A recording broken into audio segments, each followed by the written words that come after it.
now present George Edwards in Frankenstein.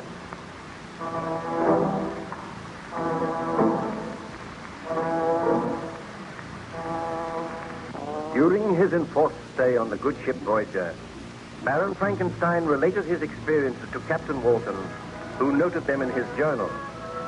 And it is owing to that journal that we are able to retell the strange experiences of Baron Victor Frankenstein. Each morning, Captain Walton used to visit Baron Frankenstein's cabin.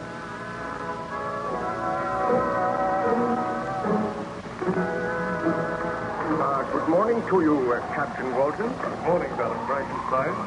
Did you look over the notes which I have made in my journal? I did. They form a very graphic and remarkable story.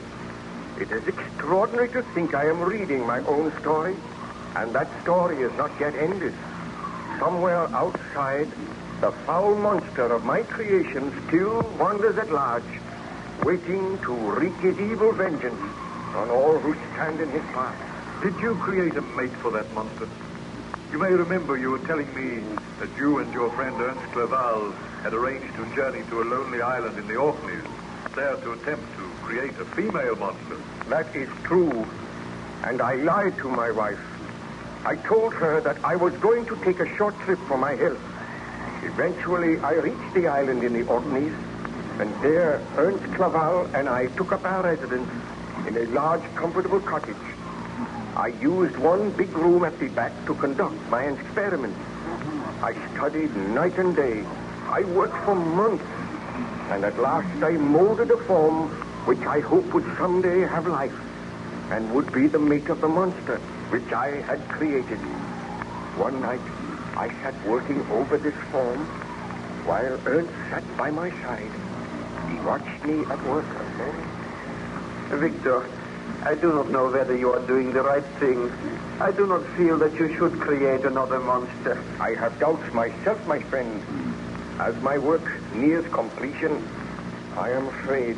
I think that I will unleash another killer, another frightful monster to bring havoc and misery into the lives of many people, and yet I must go on. You do not know that the original monster you created still lives. He may have died by now, and if you continue with this work, you may have to destroy it. Sometimes I feel that the monster which I created will destroy me. Oh, you should not think of those things. Have you heard from Elizabeth lately? I received a letter from her yesterday. She begged me to return home and wonders why I am delaying so long. She must never know what I am doing. She will never forgive me. She will never learn. Come to bed now, Victor. You have worked long enough.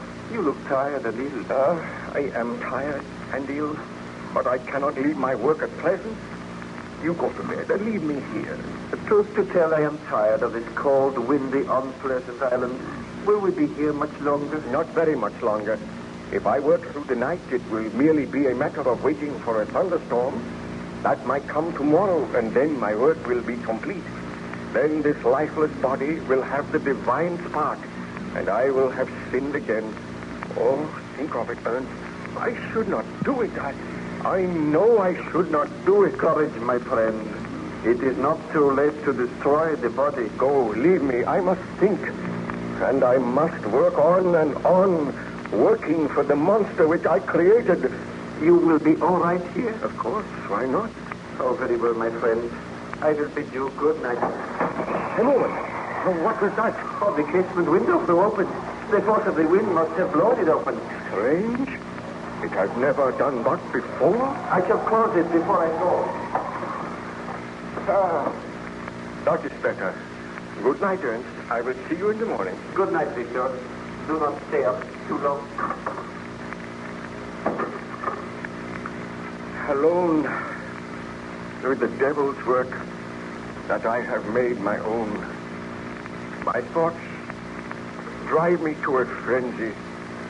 If only I had never attempted to create the monster. If only I did not have to slave now at the orders of my own creation. Who's that? I said that I would be watching over you, Frankenstein. The monster. I have watched you these many days. I've traced you to this lonely island, And I am happy knowing that now you are obeying my orders, knowing that soon I am to have a companion, a mate in my own likeness. Oh, why do you haunt me? Why have you followed me here? Are you not my creator? Have I not the right to follow you and watch you at your work? Anger me not, Frankenstein. I am living for the day when that lifeless form that lies before me shall have life. Then there will be one creature on this earth which will not regard me with shuddering hatred and loathing. You look more hideous than ever. And when I think that I created you, I am filled with horror and remorse. I cannot make another in your likeness. Begone, foul fiend! Have a care, Frankenstein. You remember the threat I made to you? Unless you complete your work, unless you make me a companion, all those whom you love shall die at my hands. Standing there, framed in the window, you look more loathsome than anything I have ever seen. Those hands which I made have killed defenseless people. And they shall kill other defenseless people if you do not obey my orders. Tell me this. Have you slain anyone since last we spoke? I slew but one man. He laughed and jeered at me, hurled stones at me, turned the villagers against me. Then I seized his throat and choked the life from his body. You devil, you promised you would slay no more men. Have you the right to command me? Am I not your creator? Did you not swear to me that if I carried out your orders, there would be no further murders? Sometimes the desire comes upon me to kill. I cannot resist that desire, but proceed with your work, Frankenstein. I like to watch you. Go from here. I will not proceed with my work while you are here. Go, you loathsome visage. Oh, you fill me with horror and hatred. Very well, my master. I will go. But I will not be far away, and I hope that soon your work will be complete. I bid you farewell. We shall meet again. Did the monster trouble you again that night, Baron Frankenstein? I did not see the monster again that night, but I sat in thought for many hours, realizing that my ghastly work was a great sin. Remembering the face of the monster as I had last seen it, wrinkled with ghastly malice and treachery, I was sitting there when dawn broke. My friend Clerval came in and found me. As soon as he saw me, he said, Victor, have you been here all night? I haven't. Is your work complete? It is not complete, but I received a visit from the monster last night, and I know now that I cannot complete this work. I dare not make another fiend. I have not the right to do it. What did the monster say? Did he threaten you? Yes. Do you not understand, Ernst, that if I create this female, there is no knowing that she will accept the monster as her mate? She might turn with disgust from him when she sees him amongst other men.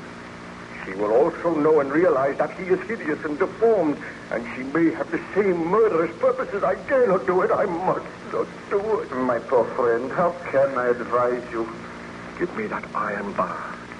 I feel that madness is upon me. I swear that I shall never complete this work. Give me that iron bar, Ernst. Here it is. What will you do with it? You will see. I will destroy all traces of my work. Look, I smashed this lifeless form to atoms. Never will I resume these labors.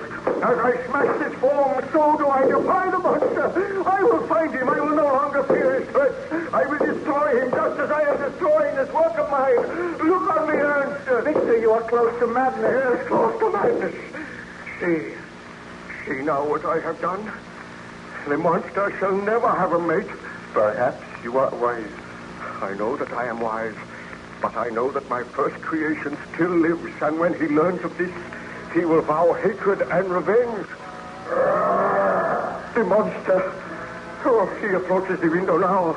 I still have the iron bar. I shall destroy him as I destroyed the form that was to be his mate. Oh, the loathsome creature stands outside the window. Look at him. Yes, look on me, Frankenstein. Look on your creation, then look on the work you have destroyed. And I am glad that I destroyed it. Do you dare to break your promise? I left Switzerland after you. I crept along the shores of the Rhine. I have dwelt many months in the heaths of England and among the deserts of Scotland. I have endured unutterable fatigue, cold, and hunger, and now you dare to destroy my hopes. Your threats cannot move me. They confirm in me the determination not to create a companion for you. Do you think that I, in cold blood, would set loose upon the earth another monster whose delight is in death and wretchedness? I will kill you. Careful, Victor. I do not fear him. I seize the iron bar from his grasp. Stand back, Frankenstein. Do you think you are to be happy while I grovel in the intensity of my wretchedness? I go now, Frankenstein. But we will meet again on the day that you are reunited with your wife. Remember that, Frankenstein. On the day that you are reunited with your wife, you and I will come face to face again. Ernst, will you not help me to kill him? I'll be. We are helpless. He stands outside the window.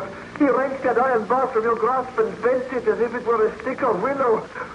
He has gone now. Did you hear his threat?